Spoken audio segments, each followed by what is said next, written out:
Guys, apa ngomongan. Cowok, cewek, yang penting subscribe. Dar. Kalau enggak, ntar digigit cacing. Oke, dadah, assalamualaikum.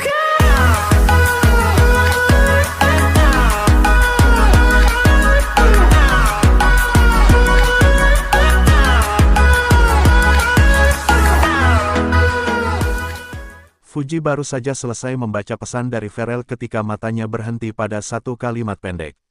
Besok ulang tahun Oma. Kalimat itu sederhana, tapi entah kenapa membuat dada Fuji terasa sedikit hangat dan gugup di saat yang sama.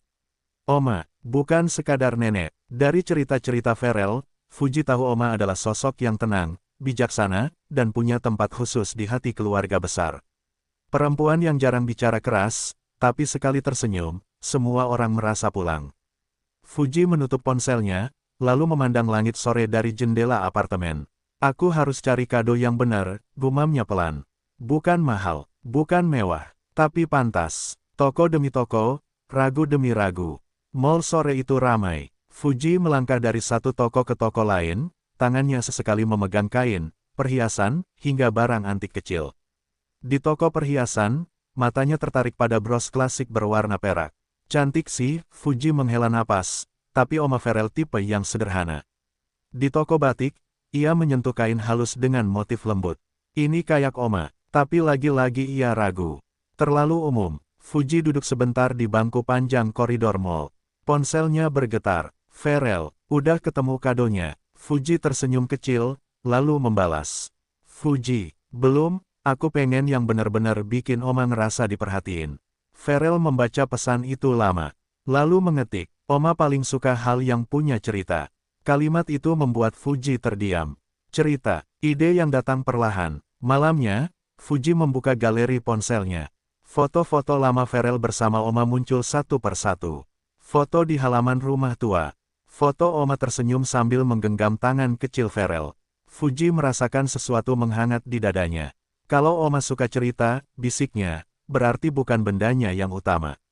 Ia membuka laptop, mulai mencari pengrajin buku handmade. Lalu pengrajin bingkai kayu klasik. Lalu penulis kaligrafi. Satu ide mulai terbentuk. Sebuah kado yang tidak bisa dibeli sembarangan. Kado yang dikerjakan dengan hati. Beberapa hari kemudian, Fuji duduk di meja kecil kamarnya, dikelilingi potongan kertas, foto, dan amplop. Ia menyusun sebuah buku kecil, bukan buku mewah, tapi hangat. Isinya, foto Oma dan Farel dari masa kecil sampai sekarang. Cerita pendek tentang Oma dari sudut pandang Farel yang ia minta diam-diam. Satu halaman kosong bertuliskan, untuk cerita yang belum ditulis. Di halaman terakhir, Fuji menulis dengan tangannya sendiri. Oma, terima kasih sudah membesarkan seseorang yang kini berarti besar untuk saya. Tangannya sempat bergetar saat menulis kalimat itu. Bukan karena ragu, tapi karena tulus. Hari pemberian kado, rumah Oma terasa tenang pagi itu. Aroma teh hangat dan kue tradisional memenuhi ruangan. Fuji duduk di samping Farel, jemarinya saling menggenggam gugup. Saat tiba waktunya memberi kado, Fuji berdiri pelan dan menyerahkan kotak sederhana berbalut kertas coklat. Oma, ini dari aku, ucapnya lembut. Oma membuka perlahan, membaca, membalik halaman demi halaman. Ruangan hening, lalu Oma tersenyum, matanya berkaca-kaca. Terima kasih, nak, katanya pelan sambil menggenggam tangan Fuji. Ini, kado yang paling hangat. Farel menatap Fuji, matanya penuh rasa bangga yang tak diucapkan. Setelah semua tenang, sore itu, Fuji dan Farel duduk di teras. Aku takut Oma nggak suka, aku Fuji jujur. Farel tersenyum, lalu meraih tangan Fuji lebih erat. Justru karena kamu mikir sejauh itu, katanya, Oma bisa ngerasa ketulusanmu. Fuji menatap langit yang mulai jingga. Di dadanya, ada rasa tenang yang jarang ia rasakan. Kadang, kado terbaik, bukan yang paling mahal, tapi yang paling jujur, kata yang tak sengaja tertinggal. Acara ulang tahun Oma sudah selesai. Tamu-tamu pulang satu persatu. Rumah kembali tenang, hanya menyisakan suara piring yang dibereskan dan obrolan kecil di dapur. Fuji membantu Oma melipat taplak meja. Semuanya terasa hangat, sampai sebuah kalimat melintas tanpa sengaja. Pacarnya Farel baik ya, kata salah satu tante sambil tersenyum. Pinter cari muka juga, sambungnya, tertawa kecil mungkin bercanda, mungkin tidak. Fuji ikut tersenyum, refleks, tapi kalimat itu tinggal, pinter cari muka. Malamnya, saat sudah di mobil bersama Farel, Fuji lebih banyak diam. Pandangannya lurus ke jalan, tangannya bertumpu di pangkuan. Kamu capek? Tanya Farel. Sedikit, jawab Fuji singkat. Farel merasa ada yang berbeda, tapi memilih tidak memaksa. Perasaan yang mulai mengkerut. Sesampainya di rumah, Fuji membuka kado-kado sisa di tas. Potongan pita coklat, sisa kertas kado semuanya mengingatkannya pada usahanya beberapa hari terakhir. Apa aku kelihatan terlalu berusaha? Apa orang mikir aku mau dapat penilaian? Fuji duduk di tepi tempat tidur, menatap lantai. Ponselnya berbunyi. Pesan dari Farel. Makasih ya buat hari ini. Oma seneng banget. Fuji mengetik balasan, lalu menghapus. Mengetik lagi, hapus lagi. Akhirnya ia menjawab singkat, iya. Farel menatap layar lama. Balasan Fuji biasanya tak sesingkat itu. Insecure yang tak diucapkan. Keesokan harinya mereka bertemu sebentar di kafe. Farel bercerita tentang Oma yang terus membuka buku kecil pemberian Fuji. Kamu tahu nggak, kata Farel antusias, Oma bahkan naruh bukunya di samping tempat tidur. Fuji tersenyum, tapi senyumnya tidak sampai ke mata. Rel, katanya pelan, kamu pernah ngerasa nggak sih, kalau orang lain baik ke keluarga kamu, terus dianggap punya maksud? Farel terdiam. Maksud kamu? Fuji mengaduk minumnya pelan. Aku takut, aku kelihatan kayak lagi nyoba banget biar diterima. Kalimat itu keluar dengan suara pelan, tapi berat. Farel menatap Fuji lama, bukan heran, tapi memahami. Jarak kecil yang terasa. Sejak obrolan itu, tidak ada pertengkaran. Tidak ada suara tinggi, tapi ada jarak kecil. Pesan tetap dibalas. Telepon tetap ada, namun Fuji jadi lebih hati-hati. Lebih menahan diri. Ia mulai berpikir ulang sebelum melakukan sesuatu untuk keluarga Farel. Takut terlalu, takut dianggap ingin menempel. Farel merasakannya, dan justru itulah yang membuatnya gelisah. Konflik kecilnya sudah terbentuk. Fuji mulai insecure, merasa usahanya disalahartikan. Tidak ada pertengkaran, tapi ada jarak emosional. Hal-hal kecil yang tak lagi sama. Farel pertama kali sadar bukan dari kata-kata Fuji, tapi dari hal-hal kecil. Fuji yang biasanya mengirim foto random makan siang, kini tidak lagi. Fuji yang biasa spontan bertanya soal Oma, sekarang hanya menjawab singkat.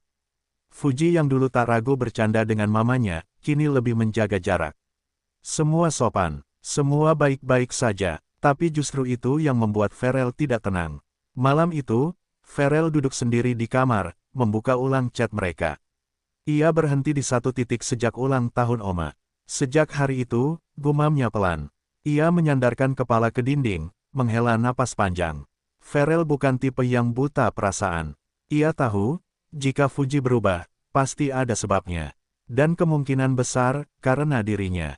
Ketika rindu tak lagi diceritakan. Beberapa hari kemudian, Farel menelpon Fuji. Kamu lagi apa? Tanyanya. Lagi di rumah, jawab Fuji. Capek, biasa. Jawaban-jawaban itu membuat dada Farel mengencang. Fuji tidak dingin, tapi juga tidak hangat. Kamu masih rindu nggak? Tanya Farel tiba-tiba. Di seberang sana, Fuji terdiam cukup lama. Masih, jawabnya akhirnya. Tapi, ya gitu. Dua kata terakhir itu seperti dinding tipis yang tak bisa ia tembus. Setelah telepon ditutup, Farel menatap layar ponselnya lama. Rasa takut muncul tak keras, tapi nyata. Takut kehilangan Fuji bukan karena konflik besar, melainkan karena ia tak cepat menyadari luka kecilnya. Obrolan dengan Oma. Keesokan sore, Farel menyempatkan diri ke rumah Oma. Ia menemukan Oma sedang duduk sambil membaca buku kecil. Pemberian Fuji. Oma, kata Farel pelan, duduk di sampingnya. Oma ngerasa Fuji berubah enggak? Oma menutup bukunya, menatap Farel lembut. Perempuan yang hatinya tulus, kata Oma perlahan. Kalau mulai menjaga jarak, biasanya karena dia takut menyusahkan. Farel terdiam. Oma rasa, lanjutnya, Fuji takut dianggap berlebihan. Padahal yang dia lakukan itu murni dari hati. Kata-kata itu menghantam Farel lebih keras dari yang ia kira. Ia pulang dengan satu tekad yang jelas. Kesadaran yang tak bisa ditunda. Malam itu, Farel berdiri di balkon rumahnya. Angin malam menyapu wajahnya, tapi pikirannya hangat oleh satu hal, Fuji. Ia mengingat caranya tersenyum saat menyiapkan kado. Caranya gugup menyerahkan kotak kecil ke Oma. Caranya menahan diri belakangan ini.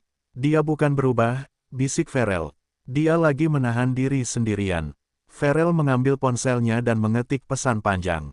Bukan pesan defensif. Bukan juga penjelasan. Tapi undangan. Besok aku mau ketemu. Bukan buat debat. Aku cuma mau dengerin kamu. Setelah mengirim pesan itu, Farel merasa untuk pertama kalinya, ia melakukan hal yang tepat. Duduk berhadapan tanpa pertahanan. Mereka bertemu di tempat sederhana. Bukan kafe ramai. Bukan restoran mewah. Hanya taman kecil dengan bangku kayu dan sore yang teduh. Farel datang lebih dulu. Saat Fuji muncul, ia langsung berdiri. "Makasih udah mau datang," kata Farel pelan. Fuji mengangguk. Senyumnya tipis, rapi, terlalu rapi. Mereka duduk berhadapan. Beberapa detik berlalu tanpa kata. Angin menyapu dedaunan, seperti memberi waktu. "Aku mau dengerin kamu," ucap Farel akhirnya. "Bukan buat benerin. Bukan buat nyela." Fuji menarik napas panjang. Tangannya saling menggenggam di pangkuan. Kata-kata yang akhirnya keluar. "Aku capek, Rel," kata Fuji lirih. "Bukan karena fisik, tapi karena menahan. Aku ngerasa, sejak hari Oma, aku jadi mikir terlalu banyak.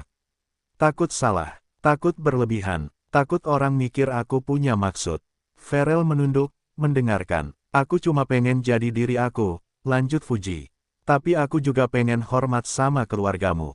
Dan di tengah itu, aku malah kehilangan tenang." Suaranya sedikit bergetar, tapi ia tidak menangis. Farel mengangkat wajahnya. "Kamu tahu nggak," katanya pelan. "Aku nggak pernah sekalipun mikir kamu berlebihan." Fuji tersenyum kecil, pahit. "Tapi aku yang mikir," pengakuan Farel. Farel menghela napas panjang. "Aku salah satu orang yang jarang sadar cepat," katanya jujur. "Dan aku telat nanya kamu baik-baik." Ia menatap Fuji, kali ini tanpa jarak. "Aku bangga sama kamu, bukan karena kado, tapi karena caramu peduli tanpa pamrih." Fuji mengangkat wajahnya, matanya berkaca-kaca. "Aku cuma takut," bisiknya. "Kalau aku terlalu sayang, nanti aku dianggap nempel." Farel menggeleng pelan. "Kalau orang salah paham," katanya tegas tapi lembut, "itu urusan mereka, bukan kamu." Janji yang tidak berisik. Farel meraih tangan Fuji, perlahan, memberi waktu jika ia ingin menolak. Tapi Fuji tidak menarik tangannya. "Aku janji," kata Farel. "Kalau ada yang bikin kamu ragu, kamu nggak sendirian. Aku di situ, di depan kamu." Fuji menunduk. Air matanya akhirnya jatuh. "Aku nggak butuh dibela besar-besaran," katanya pelan. "Aku cuma pengen kamu ada." Farel mengangguk. "Dan itu yang akan aku lakuin." Tidak ada pelukan dramatis. Tidak ada kata besar, hanya dua orang yang akhirnya berhenti menahan diri. Setelah jujur, saat mereka berdiri untuk pulang, langkah Fuji terasa lebih ringan. "Aneh ya," katanya sambil tersenyum kecil. "Jujur malah bikin lega." Farel ikut tersenyum. "Karena kamu nggak sendirian lagi." Sore itu tidak menyelesaikan semuanya, tapi cukup untuk membuat Fuji kembali bernapas tenang. Dan bagi Farel, itu sudah lebih dari cukup. Bukan kata, tapi arah. Setelah percakapan itu, Farel tidak berubah jadi berisik. Tidak juga tiba-tiba romantis berlebihan. Justru, sebaliknya, ia jadi lebih konsisten. Ia mulai melakukan hal-hal kecil yang dulu sering luput. Mengabari sebelum sibuk, menanyakan perasaan Fuji, bukan cuma kegiatannya. Mengajak Fuji terlibat tanpa memaksa. Dan yang paling terasa, ia berhenti membiarkan Fuji sendirian menghadapi pikirannya sendiri. Di depan keluarga, suatu sore, Farel mengajak Fuji ke rumah mamanya. Bukan acara besar, hanya makan malam keluarga. Saat salah satu kerabat mulai bertanya dengan nada bercanda, "Fuji sekarang sering ke sini ya?" Farel menjawab lebih dulu, tenang. "Iya, karena aku yang minta." Nada suaranya tidak defensif, tidak berlebihan, tapi jelas. Fuji menatap Farel sekilas. Ada rasa aman yang mengendap. Bukan karena dibela besar-besaran, tapi karena tidak dibiarkan menggantung. Melibatkan, bukan menyeret. Beberapa hari kemudian, Farel menerima undangan keluarga besar. Ia menunjukkannya pada Fuji. "Kamu ikut kalau kamu mau," katanya. "Kalau nggak juga nggak apa-apa." Fuji terdiam sejenak. "Kamu nggak takut aku jadi kepikiran lagi?" tanyanya. Farel tersenyum kecil. "Takut, makanya aku tanya, bukan maksa." Kalimat itu sederhana, tapi menenangkan. Fuji akhirnya mengangguk. Kalau sama kamu, aku berani. Batas yang dijaga. Komitmen Farel juga terlihat saat Fuji tidak hadir. Ketika ada komentar kecil yang membandingkan Fuji dengan orang lain, Farel hanya menjawab singkat. Fuji nggak perlu dibandingin sama siapapun. Tanpa emosi, tanpa ceramah. Dan saat cerita itu sampai ke telinga Fuji, bukan dari gosip, tapi dari Mama Farel sendiri, Fuji terdiam lama. Ia menyadari sesuatu. Farel membelanya bahkan saat ia tidak ada. Aman yang pelan-pelan tumbuh. Malam itu, Fuji bersandar di bahu Farel. Aku baru sadar, katanya lirih. Komitmen kamu tuh nggak bikin ribut, tapi bikin tenang. Farel tersenyum, mengusap rambut Fuji perlahan. Karena aku nggak mau kamu terus kuat sendirian. Fuji menutup mata. Untuk pertama kalinya setelah sekian lama, ia merasa aman tanpa harus menjaga diri berlebihan. Komitmen itu tidak diucapkan keras, tapi hadir setiap hari. Dan itulah yang paling Fuji butuhkan. Panggilan yang tidak terduga. Fuji tidak menyangka ketika ponselnya berdering siang itu. Oma, suara di seberang sana hangat, tenang. Nak Fuji, kalau ada waktu, Oma pengen ngobrol sebentar. Datang ya ke rumah. Tidak ada nada mendesak, tidak juga formal. Justru itulah yang membuat Fuji gugup. Sore itu, Fuji datang sendirian. Farel sengaja tidak ikut. Biar kamu dan Oma ngobrol dari hati ke hati, katanya. Ruang yang tenang. Oma menyambut Fuji dengan senyum yang sama seperti hari ulang tahunnya. Mereka duduk berhadapan di ruang tamu kecil, dengan secangkir teh hangat di meja. Oma seneng sekali sama kadomu, kata Oma membuka obrolan. Bukan karena isinya, tapi karena niatnya. Fuji tersenyum kecil, menunduk. Oma tahu, lanjutnya pelan. Akhir-akhir ini kamu banyak mikir. Fuji terkejut, tapi tidak menyangkal. Kata yang menguatkan, nak, kata Oma lembut. Orang yang tulus itu seringkali justru paling takut disalahartikan. Fuji mengangkat wajahnya, matanya mulai berkaca-kaca. Kamu datang ke keluarga ini bukan sebagai tamu yang numpang diterima, kata Oma. Tapi sebagai orang yang hadir dengan hati. Oma menggenggam tangan Fuji. Hangat, mantap, kalau kamu menjaga jarak karena takut merepotkan, lanjutnya. Itu justru tanda kamu peduli. Air mata Fuji akhirnya jatuh. Izin untuk menjadi diri sendiri. Oma mau kamu tahu satu hal, kata Oma sambil tersenyum. Kamu nggak perlu berubah jadi siapa-siapa. Kamu nggak perlu membuktikan apapun. Tidak ke Oma, tidak ke keluarga, bahkan tidak ke Farel. Fuji menggeleng pelan. Aku cuma pengen pantas. Oma mengusap punggung tangan Fuji. Kepantasan itu bukan dinilai dari usaha yang kelihatan, kata Oma. Tapi dari niat yang konsisten. Pulang dengan hati lebih ringan. Saat pamit, Oma memeluk Fuji erat. Pelukan yang bukan formal tapi seperti cucu sendiri. Pintu rumah ini terbuka, bisik Oma. Dan pintu hati Oma juga. Dalam perjalanan pulang, Fuji duduk di mobil sambil menatap jalanan sore. Dadanya terasa ringan, tapi penuh. Ia membuka ponsel dan mengirim pesan pada Farel. Aku abis dari Oma, makasih udah percaya sama aku. Balasan Farel datang cepat, karena kamu memang layak dipercaya. Fuji tersenyum, dengan mata masih basah. Tidak lagi takut sunyi. Sejak obrolan Fuji dengan Oma, ada sesuatu yang berubah bukan di luar, tapi di dalam diri Fuji. Ia tidak lagi merasa harus selalu hadir. Tidak lagi merasa harus membuktikan diri lewat perhatian berlebih. Dan Farel merasakannya. Mereka kini bisa diam tanpa canggung. Bisa sibuk tanpa curiga. Bisa rindu tanpa panik. Hubungan mereka tidak menjadi dingin. Justru menjadi tenang. Dewasa itu mendengarkan. Suatu malam, Fuji bercerita tentang pekerjaannya yang melelahkan. Tidak ada drama. Tidak ada tangis. Farel tidak buru-buru memberi solusi. Ia hanya berkata, kedengerannya kamu capek banget. Kalimat sederhana itu membuat Fuji tersenyum. Dulu kamu pasti langsung nyuruh aku istirahat, kata Fuji sambil bercanda kecil.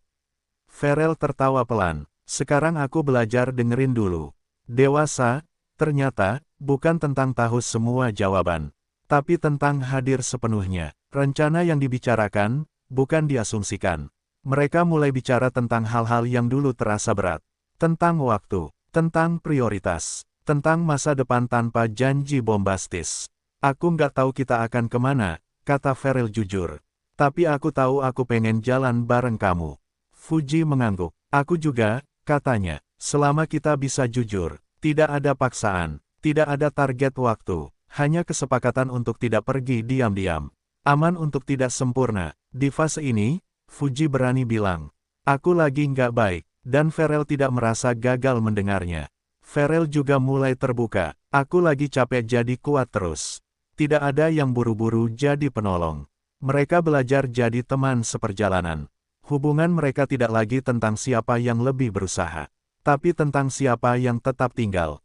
Pulang yang sama, suatu sore, mereka duduk di rumah Oma. Tidak ada acara, hanya minum teh. Oma memperhatikan mereka dari kejauhan, lalu tersenyum sendiri. Kalian kelihatan tenang, kata Oma. Fuji menoleh ke Farel. Farel tersenyum balik. Karena kami nggak lagi saling ngejar, jawab Farel. Kami jalan. Fuji menunduk, hatinya penuh. Untuk pertama kalinya, ia merasa, bukan cuma diterima, tapi pulang. Dekat tanpa banyak kata, malam itu mereka tidak kemana-mana. Hanya di rumah Farel, lampu temaram, hujan turun pelan di luar jendela. Fuji duduk di sofa, kaki ditekuk, mengenakan sweater kebesaran milik Farel. Farel duduk di sampingnya, cukup dekat hingga bahu mereka bersentuhan. Tidak ada percakapan besar, tidak ada rencana, hanya diam yang nyaman. Farel meraih tangan Fuji perlahan tidak menggenggam erat, hanya memastikan ada. Fuji tidak menoleh. Ia membalas genggaman itu dengan jari-jari yang saling mengait. Dan itu sudah cukup, aman untuk bersandar. Fuji akhirnya bersandar di bahu Farel. Gerakannya ragu di awal, lalu mantap. Berat enggak? Tanyanya pelan. Farel tersenyum kecil. Kalau berat, aku bakal bilang. Fuji tertawa lirih. Kamu jujur banget sekarang, karena aku pengen kamu percaya, jawab Farel. Hujan semakin jelas terdengar, napas mereka pelan, seirama. Di momen itu, Fuji sadar. Ia tidak lagi menahan diri. Tidak lagi takut dianggap berlebihan. Ia hanya hadir. Kata-kata yang tidak mendesak. Aku seneng sama kita yang sekarang, kata Fuji pelan, nyaris berbisik. Farel menoleh, menatap rambut Fuji yang jatuh ke bahunya. Aku juga, tidak ada janji besar, tidak ada kalimat masa depan yang menekan. Farel hanya mengusap punggung tangan Fuji dengan ibu. Jarinya gerakan kecil, konsisten. Kalau suatu hari kamu capek, katanya, kamu boleh diam di sini. Fuji mengangguk, matanya terpejam. Intim itu pulang. Mereka tetap di sana sampai larut. Tanpa musik, tanpa distraksi. Sesekali Fuji menghela napas panjang. Farel mengencangkan sedikit genggamannya tanda ia mendengar. Intim itu ternyata sederhana, didengar tanpa disela, dipegang tanpa ditahan, ditemani tanpa ditanya kenapa. Saat Fuji akhirnya berdiri untuk pulang, ia menatap Farel dan tersenyum. Makasih, katanya, udah bikin aku ngerasa aman. Farel membalas senyum itu, hangat.